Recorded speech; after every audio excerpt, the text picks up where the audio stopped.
ఓటేయలేకపోయినాం, మాకు మళ్ళీ రీపోలింగ్ కావాలని చెప్పి ధర్నా చేసే పరిస్థితి వచ్చిందని అంటే ఎంత దుర్మార్గంగా పాలన కొనసాగిందో మనం చూస్తా ఉన్నాము.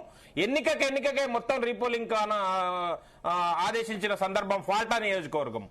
అంతే ఈ రోజు ఏదైతే ఒక ప్రొపగండా క్రియేట్ చేసి అపోహలు సృష్టించి భయాందోళనలు సృష్టించి గెలవాలనుకున్నారో వాటన్నింటికి చరమగీతం పాడే ఎన్నికల రిజల్ట్ ఈ రోజు పశ్చిమ బెంగాల్లో చూసినాం.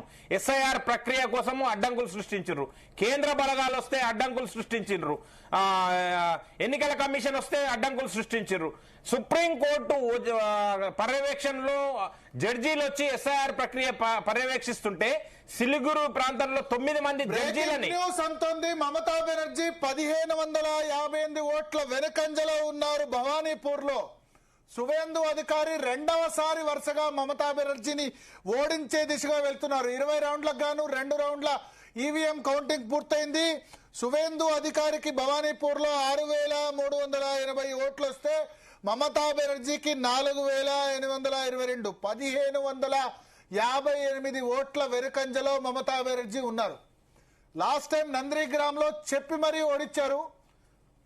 చెప్పి మరి అంటే మమతా బెనర్జీ వచ్చి నందిగ్రామ్ లో పోటీ చేసింది. నువ్వేంది నా కింద బచ్చావు, నువ్వు వచ్చి నా పార్టీలోంచి బీజేపీకి పోతావా అని చెప్పి నందిగ్రామ్ లో వచ్చి ఆమె నిల్చుంది. భవానీపూర్ లో నిల్చుంది, నందిగ్రామ్ లో నిల్చుంది. 50,000 ఓట్ల మెజార్టీతో ఓడిస్తా అని సువేందు అధికారి చెప్పారు. 50,000 ఓట్లతో ఓడించలేదు కానీ 1932 ఓట్లతో ఓడించారు. ఇప్పుడు 2 రౌండ్లకు గాను మొదటి రౌండ్ లో మమతా బెనర్జీ లీడింగ్ ఉండే, సెకండ్ రౌండ్ లో 1558 ఓట్ల లీడింగ్ భవానీపూర్ నియోజకవర్గంలో సువేందు అధికారి కనిపిస్తుందో. సో దీది వెనకంజలో ఉన్న పరిస్థితి మనకు కనిపిస్తోంది. నందిగ్రామ్ సంబంధించి కౌంటింగ్ ఇంకా అప్డేట్ కాలేదు. నేను ఈసీ వెబ్సైట్ చెప్తున్నాను. BJP 91, Trinamool Congress 48, Gorkhaland party 1, AJUP 1, CPM 1. So CPM ఒక చోట ప్రస్తుతం మనకు ఆధిక్యంలో కనబడుతుంది. అది డోమ్కాల్లో మోస్తఫిజుర్ రెహమాన్ 618 ఓట్లతో ప్రస్తుతం ఆ ఒక్క చోట మాత్రం కనిపిస్తుంది. కాంగ్రెస్ పార్టీ ఖాతా తెరవలేదు. ఎస్ కత్తి వెంకటస్వామి గారు ఉన్నారా? కత్తి వెంకటస్వామి గారు ఉన్నానండి. నమస్తే వెంకటస్వామి గారు. వెస్ట్ బెంగాల్ రిజల్ట్ కాంగ్రెస్ ఖాతా తెరవలేదు. CPM 1, BJP 91, Trinamool Congress 48. మీరు ఇంతకుముందు చెప్పారు 11 గంటలకి తెలుస్తాయని చెప్పి, బట్ మీరు చెప్పినట్టు కాంగ్రెస్ పార్టీ కాన్సన్ట్రేట్ చేయలేదు. వెస్ట్ బెంగాల్ కాన్సన్ట్రేట్ అసలే చేయలేదు, అసలు దాన్ని పట్టించుకోలేదు. ఉట్టిగా పోటీ చేయాలి కాబట్టి పోటీ చేసినారు. మాలాంటి వాళ్ళు ఉట్టిగా అనవసరంగా మా సమయం కూడా వేస్ట్ అయింది అక్కడ పోయి పనిచేయడము. మీరు అది వేరే విషయం. సరే, అయితే అక్కడ ఎన్ని రోజులు పనిచేశారు మీరు అక్కడ? ఏమండి ఎన్ని రోజులు పనిచేశారు అక్కడ? నేను 1 వారం రోజులు పనిచేసినాను అక్కడ. ఖరగ్పూర్ ఇన్ఛార్జిగా పోయాను నేను. ఖరగ్పూర్. ఓకే. ఖరగ్పూర్ ఇన్ఛార్జ్. ఖరగ్పూర్ ప్రాంతంలో ఇంకా అనిపించింది మీకు బీజేపీ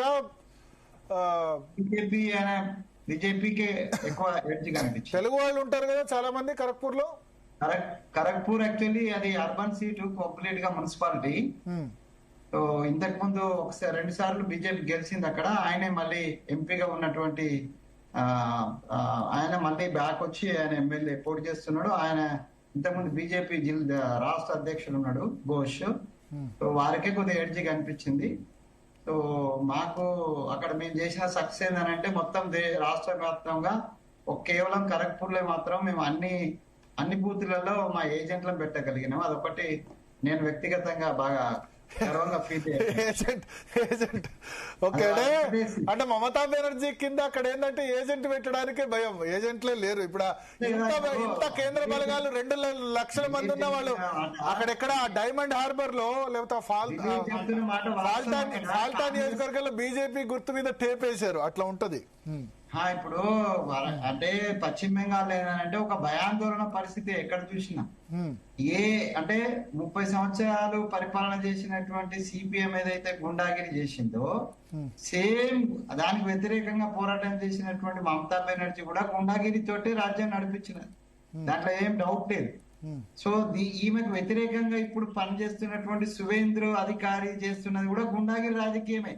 పెద్ద తేడా ఏం లేదు. మరి గుండాగిరి కాకపోతే గాంధీగిరి ఎట్లా సమాధానం?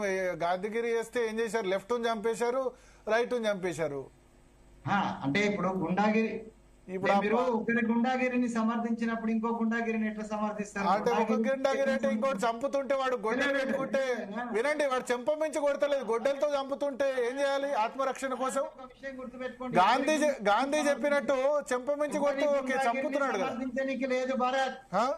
గుండాగిరి ఈజ్ అగెన్స్ట్ ది ప్రజాస్వామ్యం అయినప్పుడు ఎవరు